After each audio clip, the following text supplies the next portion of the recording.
Comme promis, voici un extrait du livre de Chenrezig, les dialogues avec Chenrezig de René Morlet sur les prophéties sombres des années 2000. C'est un livre qui a été écrit dans les années 1989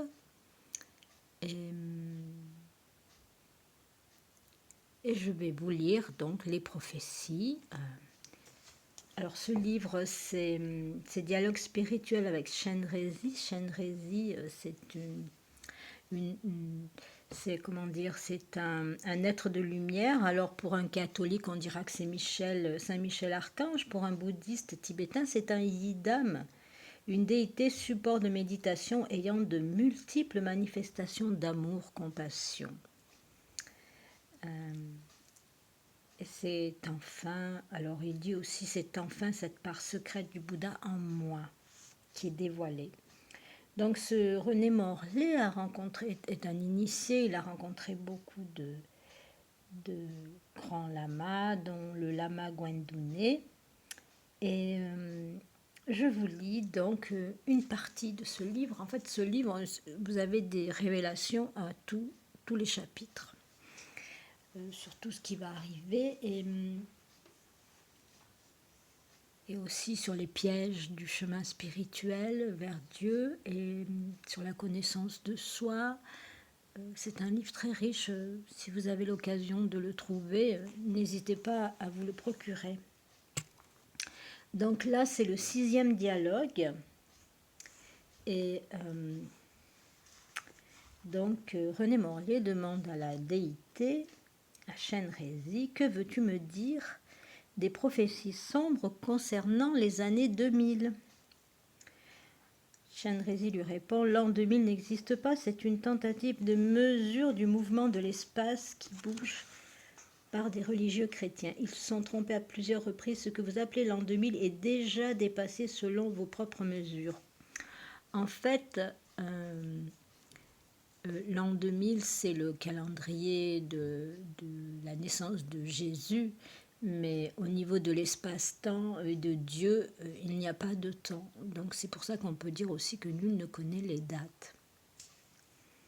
Alors René Morlet lui dit, mais les prophéties catastrophes. Alors Chenrezig lui répond, voici venu le temps des faux prophètes. Leur bruit emplit le monde. Les faux prophètes, dit Dieu, des moucherons dans ma lumière ne me gênent guère. Eux aussi, à leur manière, chantent ma gloire, mais ils chantent faux. Tu leur enseigneras à chanter juste, mon ange. Chaque faux prophète devra devenir un vrai prophète de Dieu. Tout serait faux. De grandes épreuves sont proches. Des signes compréhensibles par tous marqueront le ciel. Les tribulations annoncées ont déjà commencé. Priez, méditez, partagez entre tous. Pratiquez les œuvres d'amour envers les déshérités dont l'espèce va croître et se multiplier. Question. La crise actuelle en Europe va-t-elle aboutir à une nouvelle grande guerre ? Chenrezig répond, voici venu l'instant fugitif, le temps limite où les dernières actions pures peuvent encore modifier les événements, mais en partie seulement. Alors là, c'était en 1989. Le temps de l'Antéchrist est déjà né. En vérité, ce monde impur a déjà accouché du monstre. Dans les plus grandes nations, un culte rituel public lui est rendu. Le meurtre des innocents dans le sein de leur mère. Ces meurtres légaux sont des abominations, ils doivent cesser. Malheureusement, ils n'ont pas cessé et ils ont augmenté. Donc je reprends. Ils développent un karma collectif impur qui s'étend comme un voile très épais entre Dieu et ses peuples. Et donc les champs purs seront gênés pour agir au moment où leur action sera déterminante. L'homme ne mesure pas l'horreur de l'assassinat légal des enfants, ni ses conséquences dramatiques pour la spiritualité des peuples qui s'y livrent. Cessez ces pratiques. Louez la vie, protégez toute vie, rendrez grâce à la vie. respectez et aimez les enfants. Malheur aux criminels agresseurs et tueurs d'enfants. Malheur durant les kalpas des kalpas. Aidez les pauvres. La misère est de mauvais conseils. Les essaims des misérables rejetés par tous souillent et détruisent ce monde qui les souille et les exclut. Les poussez-vous à rendre coup pour coup? Riches, cédez une part de vos richesses. Soutenez et sauvez vos frères, pauvres du désespoir, et vous vous sauverez vous-même. Riches, vous ne vous sauverez pas sans les pauvres. Pauvres du désespoir, et vous vous sauverez vous-même. Non. Soutenez et sauvez vos frères, pauvres du désespoir, et vous vous sauverez vous-même. Écoutez les pas piétinés sous vos fenêtres, les plaintes de la ville âpre partagée, du pays partagé, engraissé de martyrs. Et la mort prépare la mort. La faim marche sur les traces des envahisseurs dévorants, les pleurs lavent leurs pas. Qui entrevoit la fureur qui mord le coin de ce siècle dans les siècles, ces ténèbres de métal flamboyant? Que faire? Chenrezig répond, évite les souffrances inutiles de l'angoisse du lendemain, de tout et de rien. L'angoisse paralyse et rend beaucoup plus probable ce que tu redoutes dans ta vie. Chaque événement porte la conscience claire de la meilleure solution possible, comme la graine porte le fruit et son nouveau germe. Chaque jour, chacun doit prier et s'engager selon les lois de la spiritualité. La méditation peut-elle triompher d'un tel désordre et de force aussi colossale? L'effondrement moral est généralisé, lui répond Chenrezig. Entraîné par les politiciens corrompus et les affairistes avides, le monde s'enfonce dans le Kali Yuga. Les valeurs deviennent des erreurs et les déviances de débauchés sont la norme et le modèle. Ce monde est déchu. Les religions sont en décomposition ou durcies dans le fanatisme et cherchent à s'affronter. Le salut ne viendra pas d'elles, mais elles restent un sanctuaire de grandes valeurs qui font l'homme spirituel. Certains rameaux sont toujours vivants et porteurs d'une spiritualité agissante. Il faut aller à eux et les vivifier. Quand une religion convient à un homme, il doit la pratiquer. Mais la déception, l'ignorance et la crédulité poussent beaucoup vers de faux maîtres qui se trompent et égarent ceux qui les suivent. L'âge sombre est propice au royaume sombre et aux ténèbres. Veux-tu donner des précisions qui peuvent attirer les hommes de bonne volonté, qui sont toujours nombreux, et les rendre plus attentifs à la pratique spirituelle? Chenrezig répond, voici venu le temps des voleurs, des menteurs qui gouvernent les États et imposent des modèles corrompus à leur peuple qui les imite servilement sans oser les chasser. Alors vous vous rendez compte, ça c'est 1989, ces prédictions. Parce qu'ils se reconnaissent en eux. Voilà, les peuples imitent les voleurs qui gouvernent sans oser les chasser parce qu'ils se reconnaissent en eux. C'est donc leur propre pensée personnelle viciée et leur vie dissolue que les hommes devraient changer et réformer d'abord pour devenir capables d'attirer, d'aimer et de suivre les âmes vraies qui vont les guider dans la voie juste. Nul ne peut réformer le monde sans s'être d'abord réformé lui-même. Les politiciens détournent les mots et prennent la parole pour prendre le pouvoir. L'habitude du mensonge rend incapable de discerner la vérité. Le menteur est un aveugle qui marche à tâtons. Toi, sois vrai. Qui ne cherche pas et n'aime pas la vérité ne cherche pas et n'aime pas Dieu. Que va-t-il se passer? Chenrezig répond. De grands événements s'amassent à l'horizon et les responsables politiques ne sauront y faire face. Beaucoup de chefs d'État en exercice ne finiront pas leur mandat. La tentation d'un État policier viendra pour la France où tant de désordre a été introduit par secrets accords entre les puissants taisant leur complicité sordide et leurs faux calculs qui se retourneront contre ceux qui les ont faits. La nécessité de rétablir l'ordre fera grincer les dents. La division des Français qui ont cessé de s'aimer sera la principale source de l'affaiblissement de ce peuple qui s'abaissera lui-même. Comme il a beaucoup travaillé pour l'humanité, il conservera ce précieux pouvoir d'engendrer régulièrement de grands hommes nécessaires à l'enseignement et à l'évolution de toute espèce humaine. De grandes âmes viendront encore s'y incarner, rarement bien accueillies, souvent rejetées, et elles iront alors ailleurs diffuser leur message, ce qui sera le signe le plus grave du déclin.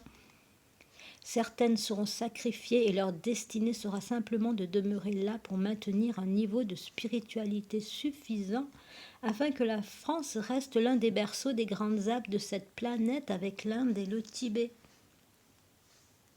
Comment va évoluer le monde ? Chenrezig répond.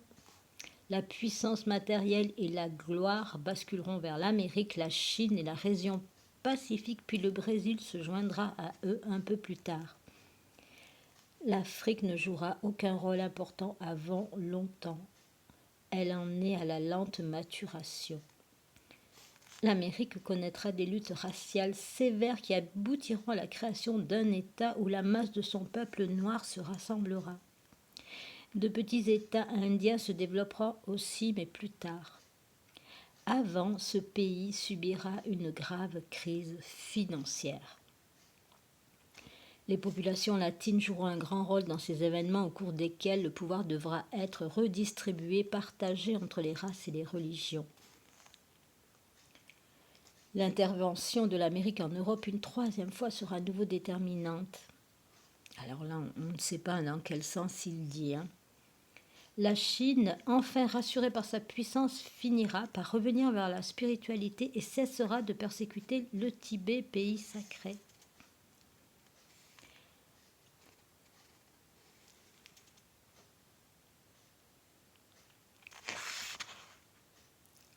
Quand ces événements arriveront-ils ? Lorsque l'on donnera la chasse aux justes pour les réduire à la misère ou à l'exil. Seuls les justes maintiennent les catastrophes au loin, ou les minimisent et leur persécution est une catastrophe pour toute l'humanité, sauf pour eux. Et l'islam ? Chenrezig répond. L'affrontement entre religions est dans les plans des royaumes sombres. Dans ce but, il favorise le développement des rameaux les plus épineux des religions exotériques. Les rameaux ésotériques et mystiques sont porteurs d'espérance à vivre discrètement. Ici et maintenant, l'ésotérisme est lui aussi corrompu et plusieurs de ses branches sont desséchées et il faut les couper. Une chance demeure d'éviter la guerre entre l'Europe et une coalition de terres d'islam. Pour cela, l'Occident doit se réformer et aider au développement réel de ces peuples au lieu de bâtir un ordre mondial qui les dessert et interdit leur progrès matériel et culturel. Les croyants du livre qui vivent hors de leur pays doivent rentrer chez eux en masse et participer au pouvoir politique et au développement de leur pays, mais en respectant leurs frères intégristes et en accord avec eux. Ces frères séparés doivent cesser d'avoir peur les uns des autres, cesser de se faire la guerre et vivre ensemble. Il n'y a pas d'autre chemin pour développer un karma de paix et de progrès spirituel. Les autres voies sont au royaume sombre. Je n'en dirai rien et mes paroles ne seraient pas comprises. Comment l'intégrisme religieux pourrait-il s'associer au modernisme, dans l'islam comme dans le christianisme, où ils sont tellement opposés aujourd'hui ? Chenrezig répond « La leçon forte des intégristes est le respect de Dieu, le sens du sacré, l'identité forte sans concession au monde profane qui ignore le divin. Leur grande faiblesse est l'intolérance et la violence. La leçon des modernistes est la nécessité de vivre avec tous en participant au mouvement du monde, au progrès technique. Leur grande faiblesse, la perte d'identité. Ils deviennent victimes du monde profane qui les réduit à merci et leur fait perdre la foi en Dieu. Ces leçons se complètent et s'enrichissent l'une et l'autre. Leur temps d'opposition apparente et grossit démesurément par ceux qui y ont intérêt et se transforment en une source d'erreurs et d'affrontements dramatiques.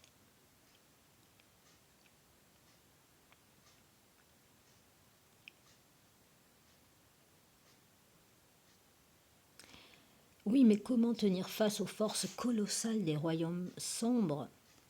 Au temps des afflictions, des grandes âmes anciennes, trésors de sagesse, auront choisi librement de prendre naissance sur terre pour aider les hommes à survivre aux épreuves qu'ils auront créées par leur karma négatif aggravé. Alors elles se lèveront. Prenez garde de les accueillir, de les écouter, de les suivre en tout. Sinon, on ne répondra de rien. La France jouera-t-elle un grand rôle? Sera-t-elle protégée? Les Français divisés ne s'aiment plus, et il est dit « Tout royaume divisé périra ». France désunie, sur toi l'éternité s'avance, la guerre civile brève mais terrible. Juste fuyez les villes, survivez pour demain. Mais tu veux préciser? Chenrezig, n'écarte pas le mystère. Sur cette planète, l'homme est l'expression la plus élevée de la matière pétrie par la pensée de Dieu. Il faut bien des vies pour accueillir l'idée de Dieu. Et il faut bien d'autres vies pour vouloir marcher vers Dieu.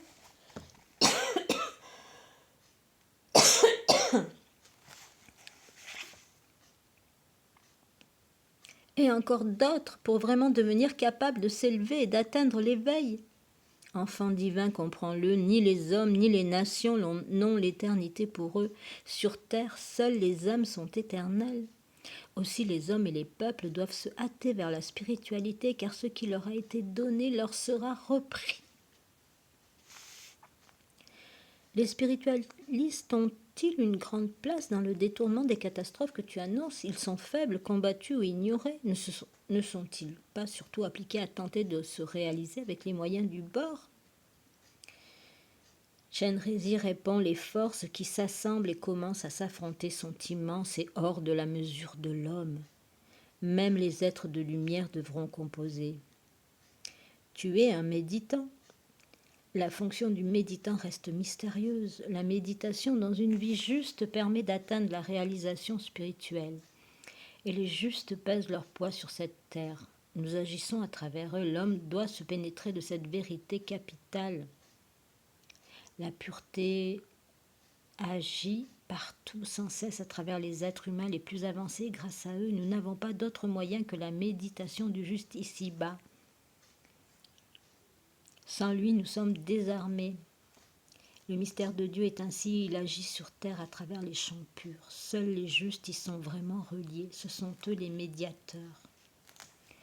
Alors je pense ici qu'il parle de ceux qui sont inspirés du Saint-Esprit, qui sont inspirés d'un cœur pur de compassion. Maintenant, il y a urgence, il faut sauver l'essentiel. Les plus modestes méditants, les simples hommes de bonne volonté nous intéressent et doivent se décider à se tourner vers les esprits des champs purs et vers Dieu, se mettre à leur disposition pour cela, prier, méditer et mener une vie de plus en plus juste. Et les justes arriveront à détourner les catastrophes? Chenrezig répond. Pour sauver l'homme en tant qu'être spirituel, oui, mais c'est cela l'essentiel, rien d'autre. Ensemble, nous pouvons réussir. Se demander si la spiritualité a un avenir sur Terre, c'est se demander si l'homme a un avenir sur cette planète. Alors, voilà, j'arrête la lecture ici. Il y a d'autres chapitres sur ce qui va se passer. Bon, ici, le principal, c'est qu'il y aura une guerre civile en France, brève mais terrible. et que nous devons nous aider les uns et les autres. Nous ne pouvons plus vivre en égoïste, c'est plus possible. Sinon, nous périrons tous. Voilà. À bientôt pour une deuxième vidéo sur les prophéties avec Shenzrezi.